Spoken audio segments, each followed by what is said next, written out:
മർക്കോസിൻ്റെ സുവിശേഷം 11-ാം അധ്യായത്തിൻ്റെ 24 മുതലുള്ള വാക്യങ്ങൾ വായിച്ചുകൊണ്ടാണ് ഇന്ന് ധ്യാനം ആരംഭിക്കുവാൻ പോകുന്നത്. അതുകൊണ്ട് നിങ്ങൾ പ്രാർത്ഥിക്കുമ്പോൾ യാചിക്കുന്നതൊക്കെയും ലഭിച്ചു എന്ന് വിശ്വസിപ്പിൻ, എന്നാൽ അത് നിങ്ങൾക്കുണ്ടാകുമെന്ന് ഞാൻ. ഇവിടെ കർത്താവ് പ്രാർത്ഥിക്കേണ്ടത് എങ്ങനെയാണ് എന്ന് പഠിപ്പിക്കുകയാണ്. പ്രാർത്ഥിക്കുമ്പോൾ നിങ്ങൾ പ്രാർത്ഥിക്കുന്നതെല്ലാം നിങ്ങൾക്ക് ലഭിച്ചു എന്ന് വിശ്വസിക്കണം. ഭയങ്കര പ്രയാസമുള്ളൊരു പ്രാർത്ഥനയാണ്. എന്ത്? ലഭിച്ചു എന്ന് വിശ്വസിച്ച് പ്രാർത്ഥിക്കുക. അടുത്തിരിക്കുന്ന ആളെ എന്ന് നോക്കി വെച്ച് പറ, നിങ്ങൾ പ്രാർത്ഥിച്ച കാര്യം ലഭിച്ചെന്ന് പറ. ഇല്ലേ, പാടുള്ള കാര്യമാണ്. എൻ്റെ ബ്രദറെ, കടം മാറാനാണ് പ്രാർത്ഥിക്കാൻ വന്നത്. കടം വീടാനുള്ള വഴി ലഭിച്ചു എന്ന് കിട്ടാതെ എങ്ങനെയാ പറയുന്നത്? അതിൻ്റെ പേരാ വിശ്വാസം. ഇവിടെ ഞാൻ വചനത്തിൻ്റെ ചിന്തകളിലേക്ക് വരിക. ഇവിടെ കർത്താവ് പറയാ, ചിലർ പ്രാർത്ഥിക്കുന്നുണ്ട്, പക്ഷേ അവർക്ക് വിശ്വാസമില്ല. സ്തോത്രം. നിങ്ങൾക്ക് ദൈവത്തെ അടിയുറച്ച് വിശ്വസിക്കുകയാണെങ്കിൽ വേദപുസ്തകം വെളിപ്പെടുത്തുക, പ്രാർത്ഥിക്കുന്നയാൾ ലഭിച്ചു എന്ന് വിശ്വസിച്ച് പ്രാർത്ഥിക്കണം. എന്നിട്ട് താഴെ കർത്താവ് ഒരു കാര്യം കൂടെ പറഞ്ഞത് ഞാൻ പറഞ്ഞ ഈ ഭാഗത്തോട്ട് തിരിച്ചു വരാം. നിങ്ങൾ പ്രാർത്ഥിപ്പാൻ നിൽക്കുമ്പോൾ 25-ാമത്തെ വാക്യം, നിങ്ങൾ പ്രാർത്ഥിപ്പാൻ നിൽക്കുമ്പോൾ സ്വർഗസ്ഥനായ നിങ്ങളുടെ പിതാവ് നിങ്ങളുടെ പിഴകളെയും ക്ഷമിക്കേണ്ടതിന് നിങ്ങൾക്ക് ആരോടെങ്കിലും വല്ലതുമുണ്ടെങ്കിൽ അവനോട് ക്ഷമിപ്പിൻ. കർത്താവ് രണ്ടാമത് പറയാണ്, ക്ഷമിച്ചിട്ട് പ്രാർത്ഥിക്കണം. എന്തുവാണ് ക്ഷമിച്ചിട്ട്? ആരോടാ? നിങ്ങൾക്ക് വല്ലവരോടും വല്ലതും ഉണ്ടെന്ന് തോന്നിയാൽ അത് അവനോട് ക്ഷമിച്ചിട്ട് പ്രാർത്ഥിക്കണം. ചിലർ പറയും, സ്തോത്രം, ഞാൻ ക്ഷമിക്കാം, പക്ഷെ മറക്കത്തില്ല. അങ്ങനെയല്ല. എന്ത് ചെയ്യണം? ക്ഷമിച്ചിട്ട്. ഇപ്പം ഞാനിത് പറയുമ്പോൾ ക്ഷമിക്കാനുള്ള കുറേ ലിസ്റ്റ് നമ്മുടെ മനസ്സിൽ വരും.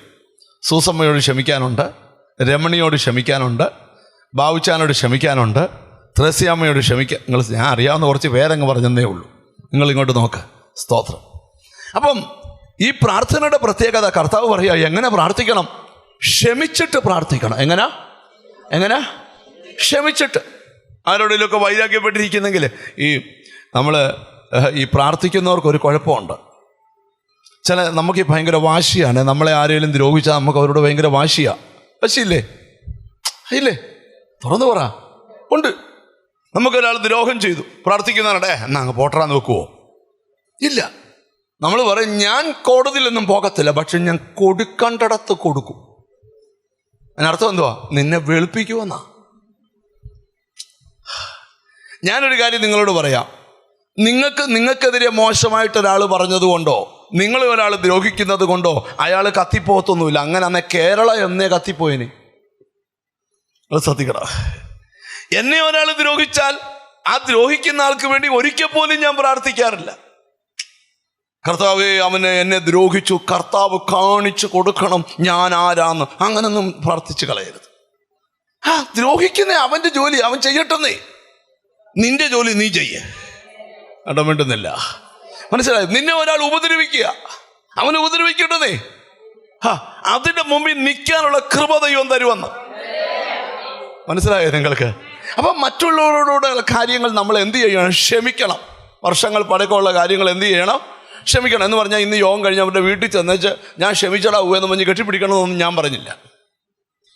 പക്ഷെ നീ ഇവിടുന്ന് ക്ഷമിച്ച അവനെ വഴി വെച്ച് കാണുമ്പോൾ ഒന്ന് ചിരിച്ച് കാണിച്ചാൽ മതി. ഒത്തുപരിപാടി. ഹല്ലേലൂയ. നമുക്ക് ദേഷ്യമുള്ള ഒരാളോട് ചിരിക്കാൻ പറ്റുമോ? പറ. നിങ്ങൾ എന്നാ മിണ്ടാതിരിക്കുന്നേ? പാസ്റ്റർ വല്ലതും പറഞ്ഞാൽ മിണ്ടല്ലെന്ന് മുമ്പേ തുടങ്ങിയപ്പോൾ ഞാൻ കേട്ടില്ല. വല്ലതും പറ. ഇവർ മിണ്ടുന്നില്ല. നിങ്ങൾ ശ്രദ്ധിച്ചു നോക്കിക്കേ. ഹല്ലേലൂയ. ഇത് ക്രൂസൈഡൊന്നുമല്ല, നമ്മുടെ സഭയ്ക്കകത്ത് നടക്കുന്നൊരു മീറ്റിങ്ങാ. ഞാൻ ഇവിടെ നിന്നുകൊണ്ട് പ്രവചിച്ച് പറയാം, ക്ഷമിച്ചാൽ ചിലതിന് വിടുതലാ. ചിലരോടൊക്കെ ക്ഷമിക്കണം. വൈരാഗ്യം വെച്ചോണ്ടിരിക്കരുത്.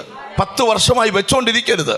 ഇനി 10 സെക്കൻഡ് വെച്ചോണ്ടിരിക്കരുത്. ക്ഷമിച്ചിട്ട് പ്രാർത്ഥിക്കുക.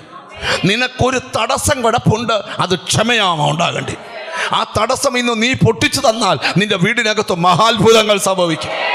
വിശ്വസിക്കുന്ന എത്ര പേര് ഇതിനകത്തുണ്ട്? ഞാൻ ഇന്ന് ഈ ദൂത് പറഞ്ഞുകൊണ്ടിരിക്കുവാൻ പറയാം, ക്ഷമിക്കണം ചിലരോടൊക്കെ. എത്ര പേര് ഇത് വിശ്വസിക്കുന്നുണ്ട്? ഹല്ലേലൂയ. ബൈബിളിലോട്ട് വരിക. ഇനി ഞാൻ ക്ഷമിക്കേണ്ട ലിസ്റ്റെല്ലാം കൂടെ പറഞ്ഞു പോയാൽ ഇന്ന് ക്ഷമയായിപ്പോവും പ്രസംഗം. ബൈബിളിൽ ക്ഷമയെന്ന് പറയുന്നത് വലിയ സബ്ജക്റ്റാണ്. എങ്ങനെ ക്ഷമിക്കണം? കർത്താവ് ക്ഷമിച്ച പോലെ ക്ഷമിക്കണം. നിങ്ങൾ തന്നെ നോക്കിയേ. കർത്താവ് ക്ഷമിച്ച എന്തുവാ? കർത്താവിനെ മുഷ്ടി ഉരുട്ടി ഇടിച്ചു.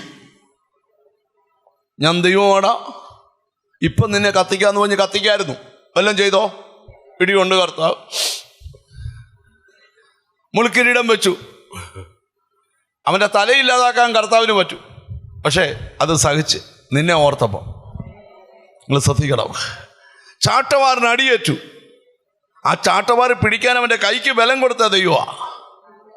പക്ഷെ ക്ഷമിച്ച് ദൈവം കാൽവറി ക്രൂസിൽ കിടന്നുകൊണ്ട് പറയുക, കർത്താവേ, ഇവർ ചെയ്യുന്നത് എന്തെന്നറിയായികയാൽ ഇവരോട് ക്ഷമിക്കണമേ. ക്ഷമിച്ചാൽ വലിയ വിടുതല. നിന്റെ പല വിഷയത്തെയും വെള്ളത്തെ ഡാം കെട്ടി തടയുന്ന പോലെ നിന്റെ വിഷയത്തെ തടഞ്ഞു നിർത്തിയിരിക്കുന്നത് ഒരു ക്ഷമ എന്ന 2 വാക്കിനകത്തൂടെ പരിഹാരം തരാൻ പോവുക. ഞാനിവിടെ ഇരിക്കുന്ന ചിലരോട് ആത്മാവിൽ പ്രവചിക്കുക, ക്ഷമിക്കാൻ പഠിക്കണം. അപ്പൊ കർത്താവ് പറയുക, വിശ്വസിച്ച് എന്ത് ചെയ്യണം? പ്രാർത്ഥിക്കണം. എന്തോ പറഞ്ഞേ?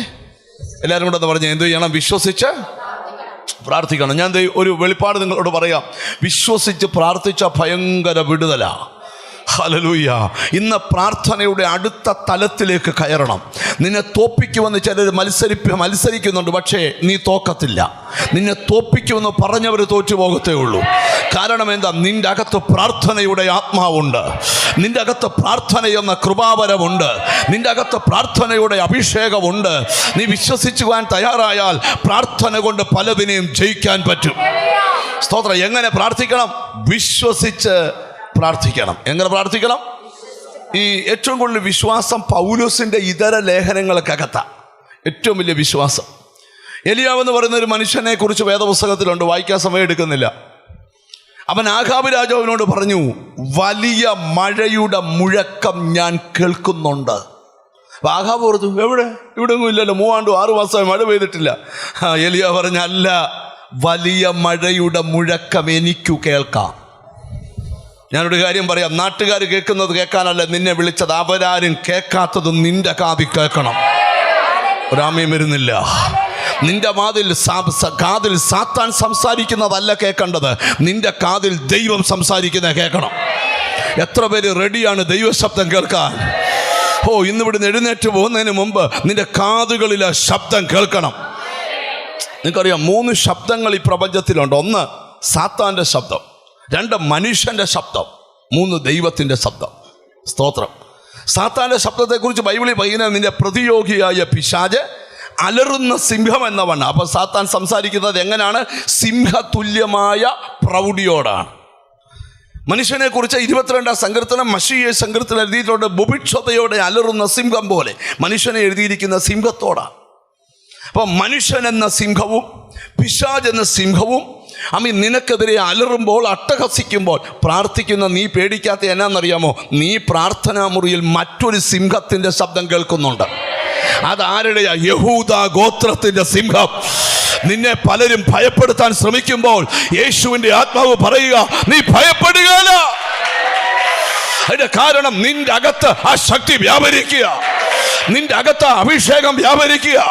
അത് തിരിച്ചറിഞ്ഞവർ ദൈവത്തിന് സ്തോത്രം ചെയ്താൽ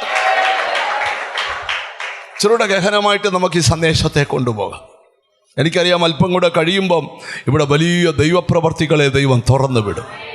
ഹല്ലേലൂയ. എലിയാ പറയാ, വലിയ മഴയുടെ മുഴക്കം ഞാൻ പറഞ്ഞ് കേൾക്കുന്നില്ലല്ലോ. രഥം പൂട്ടിപ്പോയ്ക്കോ, മഴ നിന്നെ തടുക്കാതിരിക്കേണ്ടതിന്. ഇത് പറഞ്ഞ ഏലിയാവ് പ്രാർത്ഥിക്കാൻ മലയുടെ മുകളിൽ പോയി. ഞാനൊരു അവിടെ ഒരു പ്രവചന ദൂതോടെ കിടപ്പുണ്ട്. മുഴങ്കാലികൾക്കിടയിൽ തലയിട്ട് പ്രാർത്ഥിക്കുകയാണ്, ആത്മാവിൽ കേട്ടത് അക്ഷരീകമായി വെളിപ്പെടാൻ. സ്തോത്രം. അവൻ ആത്മാവിൽ കേട്ടു മഴയുടെ മുഴക്കം, അതിൻ്റെ അടയാളം വിശ്വാസ കണ്ടുകൊണ്ട് അവൻ പ്രാർത്ഥിക്കുക. ഒരാളെ പറഞ്ഞു വിട്ടു, നീ ചെന്ന് നോക്ക്, എന്തെങ്കിലും കാണുന്നുണ്ടോ? അവൻ പോയിച്ചു എന്ന് പറഞ്ഞു, ഒന്നുമില്ല. നിങ്ങൾക്കറിയോ, ഏറ്റവും കൂടുതൽ ആൾക്കാർ ഒന്നുമില്ലെന്ന് പറയുന്ന ആൾക്കാരാ. കണ്ടുമിണ്ടുന്നില്ല. നമ്മളൊക്കെ കൊച്ചിന് വിടുതലായോ? മോൻ്റെ കല്യാണം എന്തുവായി? തലവേദന എങ്ങനെയുണ്ട്? വീട് വാങ്ങിക്കുന്ന എന്തുവായി? ഏറ്റവും കൂടുതൽ മനുഷ്യൻ ഇല്ല ഇല്ല ഇല്ല. ചിലർ എത്ര പൈസ ഉണ്ടെങ്കിലും ചോദിച്ചാൽ പറയാമല്ലോ, ഒന്നുമില്ല.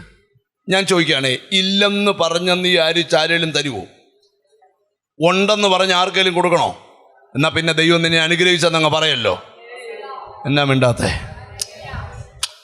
നിങ്ങൾ ശ്രദ്ധിച്ച് കേൾക്കണം. ഇപ്പം ബിജു പാസ്റ്ററിൽ ഉണ്ടെന്ന് പറഞ്ഞാൽ എനിക്ക് തരണോ? ഇല്ലെന്ന് പറഞ്ഞാൽ ഞാൻ തരുമോ? എന്നാ പിന്നെ ഉണ്ടെന്നങ്ങ് പറയല്ലോ. ഇങ്ങോട്ട് സഹകരിച്ചേ. ഇന്ന് 3-4 വിശ്വാസം പറഞ്ഞാൽ എഴുന്നേറ്റ് പോകാം. പൗലോസ് പറയുന്നു, ഞാൻ വിശ്വസിക്കുന്നു, അതുകൊണ്ട് ഞാൻ സംസാരിക്കുന്നു. നമുക്ക് ആ വാക്യം ഒന്ന് വായിച്ചേച്ച് സ്തോത്രം വിടട്ട് വരാം. ഇന്ന് വിശ്വാസത്തിൻ്റെ വാക്ക് പറയണം. എന്നോട് ദൈവത്തിൻ്റെ ആത്മാവ് പറയുക, ഡിസോർഡറായി കിടക്കുന്ന പലതും ഇന്നത്തെ പ്രാർത്ഥനയിൽ ഓർഡറാകും. നിന്റെ വീട്ടിൽ ചിന്നി ചെതറിക്കിടക്കുന്ന പലതിനെയും ദൈവം തടുത്തു കൂട്ടാൻ പോവാ. വചനത്തിൻ്റെ ശക്തി ഞാൻ പറയാം, യേശുവിൻ്റെ വാക്ക് പറയാം. കടലിൻ്റെ ആഴത്തിൽ എത്ര മീൻ അകന്നു കിടന്നാലും വാക്കുകൊണ്ട് തടുത്തു കൂട്ടി പ്രാമി കേറിയ പടകിൽ ഇരുന്നവൻ്റെ വലയ്ക്കകം നിറയ്ക്കാൻ ദൈവത്തിന് കഴിയുമെങ്കിൽ നിന്റെ കൈകളിൽ വരേണ്ട നന്മ എത്ര വിദൂരതകളിൽ ചിതറിക്കിടന്നാലും അതിനെ തടുത്തു കൂട്ടുവാൻ കഴിയുന്ന വചനം. ഓ ഹല്ലേലൂയ. നിന്റെ പടക് യേശുവിന് വിട്ടുകൊടുക്ക്, നിന്റെ വീട് യേശുവിന് വിട്ടുകൊടുക്ക്, നിന്റെ കുടുംബം യേശുവിന് വിട്ടുകൊടുക്ക്. നീ ചോദിച്ചതൊക്കെ നിന്റെ അടുക്കൽ യേശു തരും. എത്ര പേർക്ക് അത് വിശ്വസിക്കാൻ പറ്റുമെന്ന് എനിക്കറിയത്തില്ല. സ്തോത്രം. ശ്രദ്ധിച്ചു കേൾക്കേ. നമുക്ക് ഇച്ചിരിയുടെ ഗഹനമായിട്ട് വരാം. ദൈവത്തിന് സ്തോത്രം. 2 കൊരിന്ത്യർക്ക് എഴുതിയ ലേഖനം 4-ാം അധ്യായം എടുത്തേ 13-ാമത്തെ വാക്യം. 2 കൊരിന്ത്യർക്ക് എഴുതിയ ലേഖനം 4-ാം അധ്യായത്തിന്റെ 13-ാമത്തെ വാക്യം നമുക്ക് വായിക്കാം. ഞാൻ വിശ്വസിച്ചു, അതുകൊണ്ട് ഞാൻ സംസാരിച്ചു എന്ന് എഴുതിയിരിക്കുന്നത് പോലെ വിശ്വാസത്തിന്റെ അതേ ആത്മാവ് ഞങ്ങൾക്കുള്ളതിനാൽ ഞങ്ങളും വിശ്വസിക്കുന്നു, അതുകൊണ്ട് സംസാരിക്കുന്നു. ഇവിടെ പൗലോസ് പറയുകയാണ്, വേദപുസ്തകത്തിൽ എഴുതിയിരിക്കുകയാണ്, ഞാൻ വിശ്വസിക്കുന്നു, അതുകൊണ്ട് ഞാൻ സംസാരിക്കുന്നു. സ്തോത്രം. അതേ വിശ്വാസത്തിന്റെ ആത്മാവ് എന്നിലുള്ളതിനാൽ ഞാനും വിശ്വസിക്കുന്നു, അതുകൊണ്ട് ഞാനും സംസാരിക്കുന്നു. ഇന്ന് പകൽ നിരാശപ്പെട്ട് എഴുന്നേറ്റ് പോകാനല്ല, വിശ്വാസത്തിന്റെ അതേ ആത്മാവ് നിന്റെ അകത്തുള്ളത് കൊണ്ട് നീയും വിശ്വസിക്കണം. എത്ര പേര് അതിന് ആമയും പറയും? എനിക്കെന്തോ പരിശുദ്ധാത്മാവ് ഒരു ബോധ്യം തരിക. ഇന്ന് ഇവിടുന്ന് എഴുന്നേറ്റ് പോകുന്നതിന് മുമ്പ് ആഴമേറിയൊരു വിശ്വാസത്തിന് ഉടമയാകണം. സാഹചര്യങ്ങൾക്കെതിരെ വിശ്വസിക്കുക, പ്രതിസന്ധികൾക്കെതിരെ വിശ്വസിക്കുക, പോരാട്ടങ്ങൾക്കെതിരെ വിശ്വസിക്കുക. നിന്റെ കുടുംബത്തിൽ വലിയ കാര്യങ്ങൾ നടക്കാൻ പോവുക. ഇന്ന് ആരാധന തീരുന്നതിന് മുമ്പ് വിശ്വസിക്കുന്നവൻ സംസാരിക്കണം. വിശ്വസിക്കുന്നവൻ. മോറിയാമല മോൻ്റെ കൈക്ക് പിടിച്ചുകൊണ്ട് കയറുമ്പം ഈ മോൻ അപ്പനോടൊരു ചോദ്യം ചോദിച്ചു. അപ്പ തീയുണ്ട്, വിറകുണ്ട്, കത്തിയുണ്ട്, യാഗവസ്തു എവിടെ? നീയാടാ പൊന്നുമോനെ എന്ന് പറഞ്ഞ് കെട്ടിപ്പിടിച്ചില്ല. പിടിച്ചോ, അബ്രഹാമിൻ്റെ വാക്ക് നീ കേട്ടോണം. സ്തോത്രം. 22-ാം അധ്യായം 8-ാം വാക്യം. ദൈവം തനിക്ക് ഹോമയാഗത്തിനൊരു ആട്ടിൻകുട്ടിയെ നോക്കിക്കൊള്ളും. മോനോട് പറയാ, ദൈവം എൻ്റെ കാര്യം നോക്കിക്കൊള്ളും. വിശ്വാസം ഉണ്ടല്ലോ, ഒരു സ്തോത്രം പറയാവും. ദൈവം എനിക്ക് വേണ്ടി ആ കാര്യം ചെയ്യാൻ പോവാ. ഞാൻ ഇവിടെ ഇരിക്കുന്ന ചിലരോട് പറയാം, ഈ വർഷം തീരുന്നതിന് മുമ്പ് നിന്റെ കാര്യം ദൈവം നോക്കുന്നത് മറ്റുള്ളവരുടെ മുമ്പിൽ ആശ്ചര്യമാകത്തക്കവണ്ണം നിനക്ക് വേണ്ടി ദൈവം കരുതി വെച്ചത്, ദൈവം സൂക്ഷിച്ചു വെച്ചത്, ദൈവം ആ കാര്യം നോക്കിക്കോളും. വേറെ ആര് നോക്കുന്നതിനേക്കാളും. ഓ ഹല്ലേലൂയ. ഇന്നൊരു വിശ്വാസം പറയാമോ? എൻ്റെ കാര്യം ദൈവം നോക്കിക്കോളൂ. ഒന്ന് കൈ ഉയർത്തി പിടിച്ചോ. എൻ്റെ കാര്യം ദൈവം നോക്കിക്കോളൂ. ഒരു വിശ്വാസം പറയാം, എൻ്റെ കാര്യം.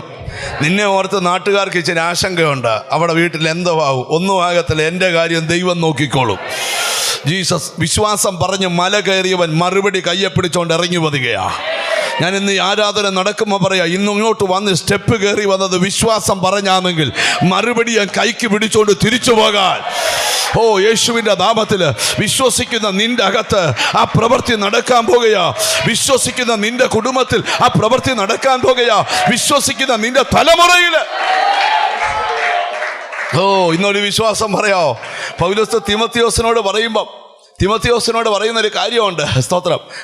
തിമോത്തിയോസിൻ്റെ ലേഖനത്തിലെ ഒരു വാക്യം നിങ്ങളുടെ മനസ്സിലോട്ട് ഞാനത് കൊണ്ടുവരട്ടെ, എന്നിട്ടൊരു ദൂതിലോട്ട് നിങ്ങളുടെ മനസ്സിനെ കൊണ്ടുപോവാണ്. തിമോത്തിയോസിൻ്റെ 2-ാം ലേഖനം 1-ാം അധ്യായം 7-ാം വാക്യം എടുത്തു നോക്കിയേ. 5-ാമത്തെ വാക്യം എടുത്തു നോക്കിയേ. 5-ാമത്തെ വാക്യം.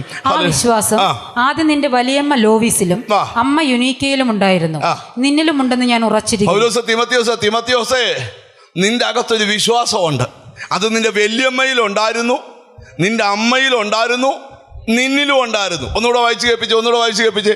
ആ വിശ്വാസം ആദ്യം നിന്റെ വലിയമ്മ ലോവീസിൽ തുടങ്ങി, അമ്മ യുനീക്കയിലേക്ക് അത് വന്നു, നിന്നിലും ഉണ്ടെന്ന് നിന്നിലും ഉണ്ട്. ഞാൻ ഇവിടെ ഇരിക്കുന്ന ചിലരോട് പറയാം, നിന്നിൽ തുടങ്ങണം വിശ്വാസം. അത് നിന്റെ തലമുറ കൈമാറണം. എത്ര പേർക്ക് ആമീൻ പറയാൻ പറ്റുമോ? തകർക്കുമെന്ന് നിന്നോട് വെല്ലുവിളിക്കുന്ന ദുഷ്ടശക്തിയുടെ വെല്ലുവിളിയുടെ മുമ്പിൽ നീ എടുത്ത വിശ്വാസം, നീ പിടിച്ച വിശ്വാസം, നീ പ്രാർത്ഥിച്ചപ്പോൾ ലഭിച്ച വിശ്വാസം, അത് നിന്നിൽ നിൽക്കരുത്, നിന്റെ മക്കളിലേക്ക്. ഓ ഹല്ലേലൂയ. കണ്ടോ, ചിലരുടെ കുടുംബ പശ്ചാത്തലം മാറുന്നു, ചിലരുടെ പാരമ്പര്യം മാറുന്നു. നിന്റെ അപ്പന്റെയും അമ്മയുടെയും പാരമ്പര്യത്തിൽ ഇല്ലാത്തത് നിന്റെ പാരമ്പര്യത്തിൽ ഉണ്ടാകുന്നു. ഓ കണ്ടോ, വിശ്വസിക്കുന്ന ഒരു കൂട്ടത്തെ ഞാൻ കാണുകയാ. ലൈവിൽ കാണുന്നവർ, ഈ ദൂത് കേൾക്കുന്നവർ വിളിച്ചു പറ, നിന്റെ അപ്പന്റെ പാരമ്പര്യത്തിൽ ഇല്ലാത്തത്, അമ്മയുടെ പാരമ്പര്യത്തിൽ ഇല്ലാത്തത് വിശ്വസിക്കുന്ന നിന്നില്. ഓ ഹല്ലേലൂയ. ഇവിടെ ഇരിക്കുന്ന ചിലരെയൊക്കെ കർത്താവ് നോക്കി പറയുക, ഹല്ലേലൂയ, എന്തോ പുതിയതൊന്ന് ആരംഭിക്കാൻ പോവാ, എന്തോ പുതിയതൊന്ന്. ചില മേഖലകളൊക്കെ ദൈവം ബ്ലോക്ക് ചെയ്യാൻ പോവാ, എന്നിട്ട് പുതിയതൊന്ന് ഓപ്പൺ ചെയ്യാൻ പോവാ. എത്ര പേര് അതിന് ആമീൻ പറയും? നിന്റെ ലൈഫ് ഫെയിൽ ആകത്തില്ല, 100% സക്സസ് ആകും. നിന്റെ അകത്ത് ഫെയ്ത്ത് ഹോളി സ്പിരിറ്റ് തരാൻ പോവാ. കണ്ടോ, യേശുവിന്റെ നാമത്തിൽ നിന്റെ വീടിന്റെ ശൂന്യത മാറുന്നു, നിന്റെ സന്തതിയുടെ ശൂന്യത മാറുന്നു, നിന്റെ കുടുംബത്തിന്റെ ശൂന്യത മാറുന്നു, നിന്റെ തലമുറയുടെ ശൂന്യത മാറുന്നു. വചനം നിന്നോട് സംസാരിക്കുകയാണ്. ഇന്ന് പകൽ വിശ്വസിക്കുന്നവൻ സംസാരിക്കും. വിശ്വാസത്തിന്റെ അതേ ആത്മാവ് എൻ്റെ ഉള്ളിൽ ഉള്ളത് കൊണ്ട് ഞാൻ വിശ്വസിക്കുന്നു. അതുകൊണ്ട്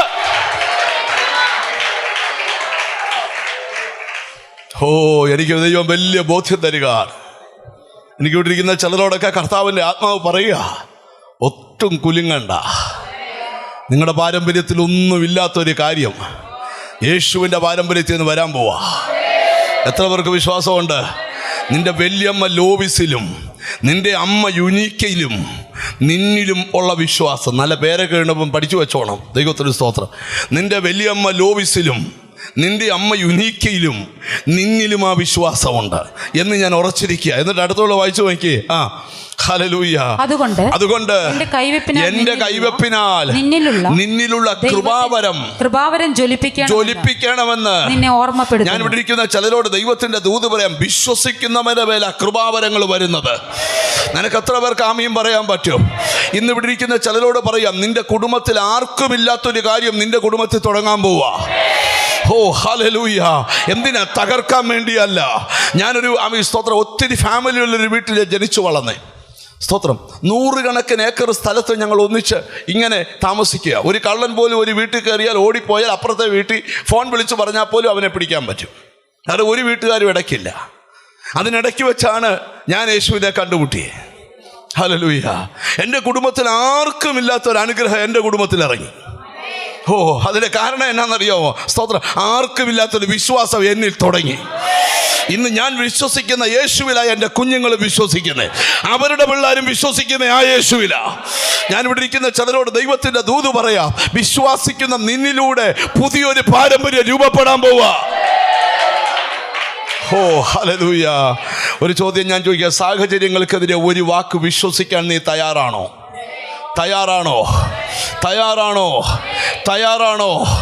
ഇന്ന് ഇവിടുന്ന് പോകുമ്പോൾ എന്തോ കിട്ടി? യോഗത്തിന് പോയിട്ട് ഒരു വലിയ വിശ്വാസം കിട്ടി. ശത്രുവിനെ മുട്ടുകുത്തിക്കുന്ന വിശ്വാസം, പിശാചിനെ അടിയറ വെപ്പിക്കുന്ന വിശ്വാസം, മന്ത്രവാദങ്ങളെ ദൂരെ അകറ്റുന്ന വിശ്വാസം, ഒരു ശക്തിക്ക് നിന്നെ തൊടാൻ പറ്റാത്ത വിശ്വാസം, യേശുവിലേക്ക് അടുപ്പിക്കുന്ന വിശ്വാസം, പ്രാർത്ഥിക്കുന്ന യെസ്. ഹല്ലേലൂയ. നമുക്ക് ഇച്ചിരി ഗഹനമായിട്ട് വരാം. കർത്താവ് പഠിപ്പിച്ച കൂട്ടത്തിൽ വിശ്വാസത്തിന് ഒരു തലത്തെക്കുറിച്ച് കർത്താവ് പഠിപ്പിച്ചു. ആ തലം എന്താണെന്ന് അറിയാമോ? കടുകുമണിയുടെ അത്രയും വിശ്വാസം. എന്തുവാ ഈ കർത്താവ് എക്സാമ്പിൾസ് ഒക്കെ പറഞ്ഞപ്പം നമ്മൾ സിമ്പിളെന്ന് തോന്നിയ കാര്യമാണ് കർത്താവ് എടുത്തേ. കടുകില്ലാത്ത വീടുണ്ടോ? ഇവിടെ ഇരിക്കുന്ന ആരുടെയും വീട്ടിൽ കടുകില്ലാത്ത വീടുണ്ടോ? മലയാളിയോടാണ് ഞാൻ പറയുന്നത്. സായിപ്പിൻ്റെ വീട്ടിൽ കടുക് കാണത്തില്ലായിരിക്കും ചിലപ്പോൾ, പക്ഷെ നമ്മുടെ വീട്ടിൽ എന്തോ ഉണ്ട്. ഈ കർത്താവ് ഉപമയ്ക്കെല്ലാം എടുത്തതേ നമ്മുടെ വീട്ടു സാധനവുമായിട്ട് ബന്ധപ്പെട്ട കാര്യങ്ങളാണ്. സ്തോത്രം. സ്വർഗരാജ്യത്തെ വെളിപ്പെടുത്തുക പുളിച്ച മാവിനോട് സദൃശ്യം. പുളിച്ച മാവിനോട് മാവൊക്കെ അരച്ചിട്ട് ഒന്ന് പുളിക്കാനായിട്ട് വെക്കും, മിക്സ് ചെയ്ത്. പിറ്റേന്ന് ഇല്ലേ? തെറ്റിയോ? ശരിയല്ലേ? ആ, പക്ഷെ അത് മലയാളിയുടെ, ഞാൻ പറഞ്ഞ മലയാളിക്ക് വേണ്ടിയാണ് ഇങ്ങനെയൊക്കെ പറഞ്ഞതെന്നാണ് ഞാൻ ചിന്തിക്കുന്നത്. വെള്ളം മിണ്ടുന്നില്ല. സായിപ്പൊന്നും മാവ് കലക്കി വെച്ച് പുളിപ്പിക്കുവോ? ഞാൻ കേട്ടിട്ടില്ല. ഇതൊക്കെ പിന്നെ പറയുക വയലിൽ ഒളിച്ചു വെച്ച നിധി, ഇതൊക്കെ നമ്മുടെ കാര്യമാണ്. ശ്രദ്ധിച്ച് കേട്ടെ, മീൻ പിടിക്കുന്ന വല ദൈവരാജ്യത്തിന് ഉപയോഗിക്കുക. സ്തോത്രം. എല്ലാം കർത്താവ് പറയും. അപ്പം നമുക്ക് വേണ്ടി തന്നെയായത്. ഇപ്പൊ കർത്താവ് പറയാം, നിങ്ങൾക്ക് എത്രയും വിശ്വാസമാ? കടുകുമണിയോളം. ഞാൻ ഇവിടെ ഇരിക്കുന്ന ചിലരോട് പറയാം, ചില എംറ്റിയായ ഹൃദയങ്ങളിൽ ഇന്ന് കടുകിൻ്റെ അത്രയുമുള്ള വിശ്വാസം ചിലപ്പോൾ രൂപപ്പെടും. അത് രൂപപ്പെട്ട് കഴിഞ്ഞാൽ നിന്റെ ലൈഫിൽ ചില മിറക്കിൾസ് ദൈവം ചെയ്യും. ഓ, എത്ര പേർക്ക് അതിന് ആമയും പറയാൻ പറ്റും? സ്തോത്രം. നമുക്ക് ബൈബിളിലോട്ട് വരാം. മത്തായി എഴുതിയ സുവിശേഷം 17-ാം അധ്യായത്തിൻ്റെ സ്തോത്രം, ഹല്ലേലൂയ, ആമേൻ, 21-ാമത്തെ വാക്യം. നിങ്ങൾക്ക് കടുകുമണിയോളം വിശ്വാസമുണ്ടെങ്കിൽ. എത്ര വിശ്വാസ? കടുകുമണിയോളം. എത്ര വിശ്വാസ? കടുകുമണിയോളം എന്ന് പറഞ്ഞ എന്താ വിശ്വാസ? നിങ്ങൾ എന്നെ നോക്കി, നമ്മുടെ കൈ ഇങ്ങനെ വെച്ചിട്ട് നമ്മുടെ കിച്ചണിനകത്തെ വലിയ അലമാരിക്കകത്തെ കൊച്ചു പാത്രത്തിൽ കിടക്കുന്ന കൊച്ചൊരു കടുകെടുത്ത് നമ്മുടെ കയ്യിലോട്ട് വെച്ചേച്ച് കടുകിനെ നമ്മളെയും കൂടെ ഒന്ന് നോക്കണം. നമ്മൾ എത്രയോ ഉണ്ട് കടുക്, അത്രയും ഒരു വിശ്വാസം നിന്റെ ഹൃദയത്തിനകത്ത് അത്രയും ചെറിയതൊന്ന് വന്നാൽ എന്തോ നടക്കുമെന്നാ. ഇന്ന് ചില ഹൃദയങ്ങൾ എംറ്റി ആണെന്നാ പറയാൻ പോകുന്നത്. ഇന്ന് നിന്റെ അകത്ത് വിശ്വാസം കുത്തിവെക്കാനാണ് ഞങ്ങൾ നിൽക്കുന്നത്. വിശ്വാസം ഉണരുന്ന എങ്ങനെയാണെന്നറിയോ? വിശ്വാസം കേൾവിയാലാ. കേൾവി എന്തിനാലാ? ക്രിസ്തുവിന്റെ വചനത്താലാ. അപ്പൊ വചനം കേട്ടാലേ എന്തുണ്ടാകത്തുള്ളൂ. ഞാനിവിടെ ഇരിക്കുന്ന ചിലരോട് പറയാം, ഇന്ന് നിന്റെ വിശ്വാസം ഉണരണം. നിന്റെ എംറ്റിയായ ഹൃദയത്തിനകത്ത് പുതിയ വചനത്തിന്റെ ഉണർവ് വെളിപ്പെടണമെങ്കിൽ ആ വിശ്വാസം നിന്റെ അകത്ത് വെളിപ്പെടണം.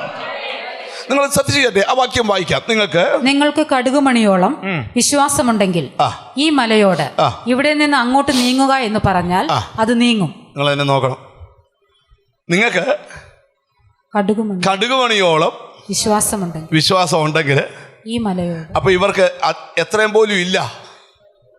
പറ, നിങ്ങൾ എന്നെ അതിന്റെ ഒരു ഭാഗം മാത്രം പറഞ്ഞു മിണ്ടാതിരിക്കുന്നേ. അപ്പൊ ഇവർക്ക് എന്തോ ഇല്ല? കടുകുമണിയുടെ അത്രയും പോലും. 5 അപ്പം കൊണ്ട് കർത്താവ് 5000 പോഷിപ്പിച്ചാൽ യുവമാർക്ക് വിശ്വാസം എത്ര ഇല്ല? കടുകുമണിയുടെ അത്രയും പോലും ഇല്ല. സ്തോത്രം.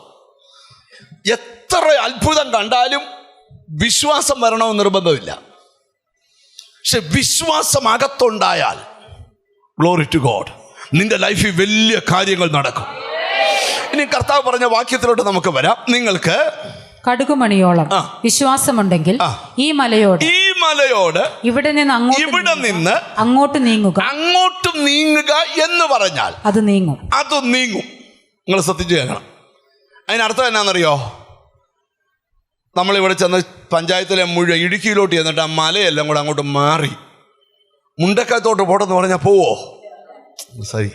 പണ്ടൊരു അമ്മച്ചി രാത്രി പറഞ്ഞു, ഈ വചനം വെച്ച് എൻ്റെ വീടിൻ്റെ പുറകിലെ മല മാറിപ്പോണം.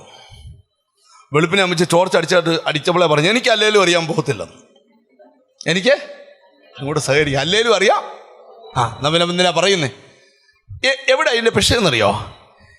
നീ പറഞ്ഞ മല പോകുമെന്നല്ല, നിശ്ചലമായി കിടക്കുന്ന വിഷയത്തിന് ചലനമുണ്ടാവും. ഡെഡായി കിടക്കുന്ന വിഷയത്തിന് ജീവൻ വരും. എനിക്കെന്തോ ദൈവാത്മാവ് ഒരു ബോധ്യം തരാം. കടുകുമണിയുടെ അത്ര വിശ്വാസം നിന്റെ അകത്ത് വർക്കൗട്ടായാൽ എനിക്ക് ഹോളി സ്പിരിറ്റ് ഒരു നിയോഗം തരിക. നിശ്ചലമായി കിടക്കുന്ന നിന്റെ പ്രശ്നത്തെ എൻ്റെ ദൈവം ചലിപ്പിക്കാൻ തുടങ്ങും. ഇന്ന് ചിലരുടെ ഫെയ്ത്ത് ഡെവലപ്പ് ചെയ്യണം. എത്ര പേർക്ക് വിശ്വസിക്കാൻ പറ്റും? ഈ മീറ്റിംഗ് തീരുന്നതിന് മുമ്പ് നിന്റെ വിശ്വാസ തലം ദൈവം വളർത്തട്ടെ.